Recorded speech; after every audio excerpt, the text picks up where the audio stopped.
एक दुल्हन शादी के बाद ससुराल जाती है और वहां जाकर के वह कुछ ही घंटों के बाद में एक वीडियो रील बनाती है और उस रील को अपने इंस्टाग्राम आईडी पर अपलोड कर देती है। और जैसे वह उस रील को इंस्टाग्राम आईडी पर अपलोड करती है तो कुछ लोग जो उसके ससुराल वाले थे वह उस रील को देख लेते हैं और फिर इस महिला के पति से जो दूल्हा था वो सीआरपीएफ में कांस्टेबल था, उससे लोगों ने कहा कि तुम्हारी दुल्हन तो बहुत ही ज़्यादा खूबसूरत है। यह बात सुनते ही जो दूल्हा होता है वह कहता है कि तुमने कहाँ देखा मेरी दुल्हन को? तो वह बताते हैं कि हमने तुम्हारे दूल्हा दुल्हन के दोनों के वीडियो इंस्टाग्राम पर देखे हैं। अब तो यह बात सुनने के बाद जो दूल्हा होता है दुल्हन के पास जाता है और उनसे कहता है देखो हमारे यहाँ पर ये रिवाज नहीं है गाँव में कि नई नवेली दुल्हन अपने फ़ोटो इधर उधर सर्कुलेट करे या इंस्टाग्राम पर डाले, तुम ऐसा मत करो। अब तो जैसे ही यह बात वहाँ पर दुल्हन से कही जाती है तो जो दुल्हन होती है वह पूछती है क्या हुआ, क्या दिक्कत है कि गांव के लोग मुझ पर हंस रहे हैं और मजाक उड़ा रहे हैं। अब यहाँ पर दुल्हन को ये बातें अच्छी नहीं लगती हैं और वो कहती है कि मैं अपनी ज़िंदगी को भी ना जीऊँ, मैं अब ऐसे इशारों से काम नहीं करूँगी और मुझे जो मर्जी होगी वह मैं करूँगी। अब तो दोस्तों दुल्हन को आदत थी वीडियो बनाना और अपनी सुंदरता को लोगों को दिखाना, और फिर इन दोनों के बीच में झगड़ा होता है और झगड़े के चलते ही दुल्हन जो होती है वह मायके चली जाती है। और दोस्तों उसके बाद दुल्हन उल्टा अपने दूल्हे के ऊपर मुकदमा दर्ज कर देती है दहेज प्रताड़ना का और मारने पीटने का।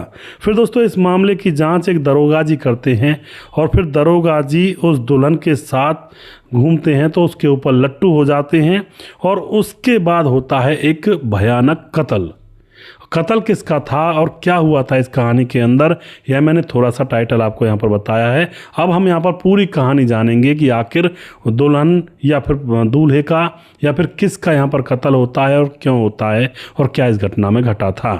नमस्कार, मैं हूँ सुदेश कुमार और तिरछी बात चैनल में आपका स्वागत है।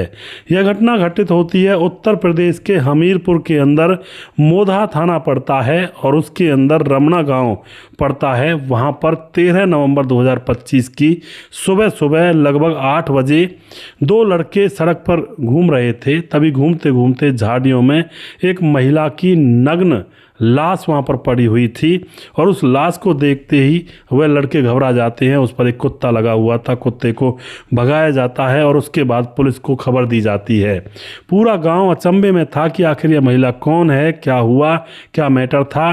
पुलिस आती है, पुलिस आकर के अब छानबीन करती है, पूछताछ करती है इधर उधर और बहुत सारी जांच करती है।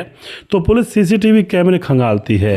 सीसीटीवी कैमरे जो पुलिस को मिलते हैं तो उन सीसीटीवी कैमरों को खंगालने के बाद यहाँ पर उनमें एक तस्वीर आती है एक कार की। उस कार का नंबर जब पुलिस देखती है और उसको जांचती है तो पता चलता है यह कार देवेंद्र कुमार नाम के एक शख्स की है।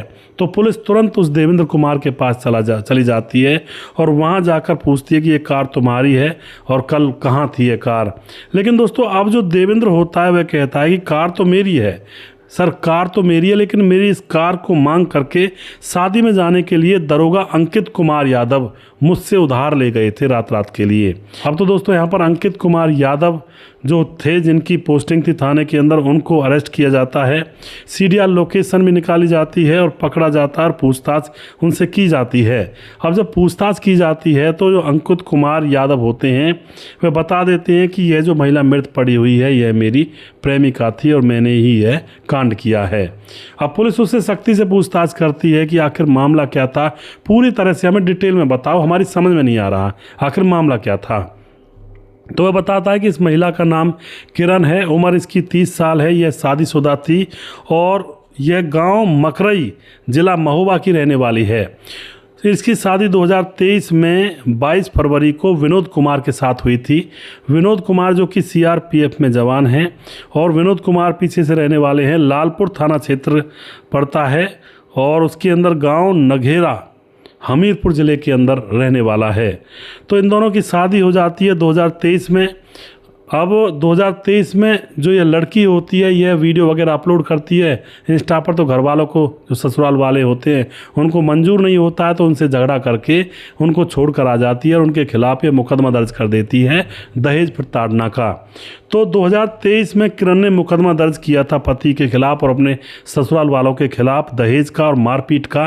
और उसके बाद दोस्तों यह जो केस था, इसकी पैरवी करनी थी इस अंकित कुमार यादव को, जो दरोगा थे। अब यहाँ पर क्या होता है, पति ने वीडियो बनाने के लिए सिर्फ मना किया था, लेकिन दोस्तों यहाँ पर पत्नी ने इसके ऊपर दहेज प्रताड़ना का केस डाल दिया और बाकी पति ने इससे कुछ भी नहीं कहा था, बस ये ऐसे उस परिवार को परेशान कर रही थी।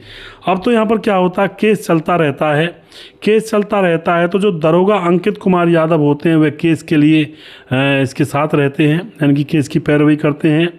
अब पैरवी करते करते जैसे साथ घूमना, साथ आना जाना, तो इन दोनों को प्यार हो जाता है और प्यार हो जाता है तो दोनों एक साथ घूमने लगते हैं, एक दूसरे से प्यार के दम भरने लगते हैं कि हम दोनों जीवन एक साथ गुजारेंगे, कभी एक दूसरे को छोड़ेंगे नहीं, और दोनों के संबंध भी बन जाते हैं। अब यहाँ पर क्या होता है, अब इनका घुलना मिलना अच्छा हो गया था, लगातार दोनों एक साथ रहते। तो अब जो किरण होती है, जो यह लाश मिली थी, अब यह शादी के लिए दरोगा से जिद करने लगती है, लेकिन दरोगा इससे शादी नहीं करना चाहता था, वह सिर्फ टाइम पास इसके साथ कर रहा था।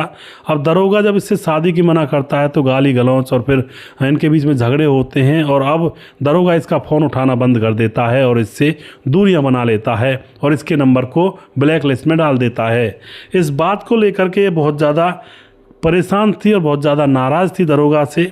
अब आता है 11 नवंबर 2025 को महिला जब तारीख पर आती है तो दरोगा को भी वहाँ पर आना पड़ता है, अंकित कुमार यादव वह भी वहाँ पर आता है। और अब वहाँ पर आने के बाद अब जो महिला होती है किरण, वह अंकित कुमार से कहती है कि अगर तुमने मेरे साथ शादी नहीं की या तो शादी कर लो, अगर तुम शादी नहीं करते हो तो तुम्हारे ऊपर रेप का केस लगाकर तुम्हें फंसा दूंगी और तुम्हारा कैरियर और तुम्हारी ज़िंदगी सब बर्बाद कर दूंगी। इस बात को सुनते ही दरोगा साहब के तो पसीने छूटने लगते हैं और उसके बाद 22 नवंबर को ही दरोगा प्लानिंग कर लेता है कि मामले को निपटाना पड़ेगा, वरना तो मामला आगे बहुत ज़्यादा बढ़ सकता है। पुलिस में ये थे ही, सारी बारीकियों को जांच पड़ताल करके यह कदम उठाना चाहते थे, लेकिन दोस्तों कोई अपराधी, चाहे वो पुलिस का हो या कोई और बाहर का हो, कितना भी शातिर क्यों ना हो, लेकिन कुछ ना कुछ सबूत तो वह छोड़ ही देता है।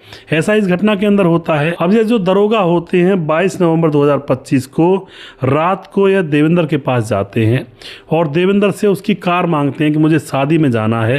कार लेकर के यह अब अपनी प्रेमिका, जिसका नाम होता है किरण, उसको भी बुला लेते हैं और दोनों आपस में बैठे हुए थे, कार में बातें कर रहे थे और खूब घूम रहे थे, कभी कहीं खाना खा रहे थे, कभी किसी टाल पर रुक करके मज़े कर रहे थे और खूब मौज मस्ती करते हैं। रात को हमीरपुर के रमना गांव के पास अब किरण को पेशाब लगती है। जैसे उसको पेशाब लगती है तो वह कहती है कि मैं पेशाब कर लेती हूँ, और वह पेशाब करने के लिए गाड़ी से साइड में, सड़क के साइड में उतरती है। और जैसे वह पेशाब कर रही थी, पीछे से जो यह दरोगा साहब होते हैं रॉड से उसकी पीट कर हत्या कर देते हैं और उसके प्राण पखेरु वहीं पर उड़ जाते हैं और उसको खींच करके झाड़ियों में फेंक देते हैं। अब यहाँ पर सवाल ये उठता है, भाई कपड़े क्यों नहीं थे लाश पर? हो सकता है शायद ये कुछ कर्मकांड कर रहे हों एक साथ, उसके बाद हत्या की हो, लेकिन वह यही कहता है कि मैंने कपड़ों समेत लाश को वहीं पर फेंका था। तो कयास ये भी लगाए जा रहे हैं कि शायद जो कुत्ता लगा हुआ था उस डेड बॉडी को खाने में, तो शायद कुत्तों ने, जानवरों ने कपड़े उतार दिए हों, तो ये कयास लगाए जा रहे हैं। अब यहाँ पर यह सारा मामला पुलिस के सामने खुलकर आता है। एक औरत जो अपने परिवार के साथ मतलब अच्छा समय कटता उसका अपने ससुराल में, अच्छा पति था, प्यार करने वाला, लेकिन एक छोटी सी बात अपने पति की नहीं मानी, बस वीडियो रील डालना था इंस्टाग्राम पर और अपनी सुंदरता को लोगों को दिखाना था। उससे झगड़ा करके उसी को केस में फंसाने के लिए उसके ऊपर दहेज का और प्रताड़ना का केस डाल दिया जाता है। और फिर जब पैरवी होती है तो एक दरोगा साहब जो उनकी पैरवी करते केस इसकी उनसे उनको प्यार हो जाता है। फिर दरोगा के साथ शादी करने की जिद पड़ती है, दरोगा शादी करने से मना कर देता है और उसके बाद वह दरोगा को रेप केस में फंसाने की बात कहती है तो दरोगा उसका ही टंटा ही काट देता है। दोस्तों अभी अभी की घटना है, 22 नवंबर को यह घटना घटित हुई है। तो आप क्या कहना चाहोगे इस केस के बारे में, और जो भी आप कुछ कहना चाहते हैं अपनी राय कमेंट बॉक्स में लिख सकते हैं। और ऐसा होता है दोस्तों, अवैध संबंधों में यही काम होते हैं ज़्यादातर, और होता ही क्या है, मैं बार बार कहता हूँ अवैध संबंध ना रखें किसी से, ईमानदारी से रहें, पति पत्नी के साथ, पत्नी पति के साथ, और आराम से अपने जीवन को व्यतीत करें साधारण तरीके से। वरना थोड़ी सी भी उड़ान भरेंगे तो कुछ भी हो सकता है 10 साल ना हो, 2-4 साल ना हो, कुछ भी, लेकिन होता ज़रूर है अंत के दर्जे, कुछ ना कुछ कांड कवाड़ा इन अवैध संबंधों में हो ही जाता है। तो लास्ट में आप लोगों के नाम जरूर लेना चाहूँगा जो भाई हमारे वीडियोस को देखते हैं और हमें खूब सपोर्ट करते हैं। हमारे साथ हैं मुकेश कुमार यूपी तरासी से हैं, साहब सिंह जिला बिजनौर से हैं, जैनुद्दीन अंसारी हैं, और उसके बाद रिंकू गडरिया दादा कमेंट करते हैं, भीमदत्त जोशी कमेंट करते हैं, पुलिस वाले ईमानदार भी नहीं होते कई बार। और उसके बाद हमारे साथ जिफ्री खातिब कमेंट करते हैं और जो सपोर्ट कर रहे हैं, मोनू जैन कमेंट करते हैं, और राम गोसाई कमेंट करते हैं, सुजीत कुमार हैं, और प्रवीण बघेल शिवपुरी से हैं, अमित पटेल कमेंट करते हैं बिहार बेलवा मोतिहारी ज़िले से, और उसके बाद रजत सैनी कमेंट करते हैं, महेंद्री देवी कमेंट करते हैं, ऐसे पुलिस वालों को सल्यूट करती हूँ, बहुत बहुत धन्यवाद करते हैं जी। मुकेश कुमार कमेंट करते हैं, मुनमुन श्रीवास्तव बिहार 28 से, और उसके बाद सुरेश राउत कमेंट करते हैं, सूरज डीओ हमारे भाई फिजी से हमारे वीडियोस पर लगातार कमेंट करते हैं, राधेश्याम शर्मा सिरसी जयपुर राजस्थान से हैं, राजकिशोर चौरसिया महाबलेश्वर महाराष्ट्र से हैं, और सुजीत कुमार हमारे भाई, सुशील चौधरी हमारे भाई लगातार कमेंट करते हैं। उसके बाद हमारे साथ और भी जो भाई हैं जो रह गए हैं उनके नाम मैं अगले वीडियो में ज़रूर लूँगा। अगला वीडियो बहुत जल्दी फिर से लेकर आऊँगा, तब तक आप खुश रहें, सावधान रहें। जय हिंद, जय भारत।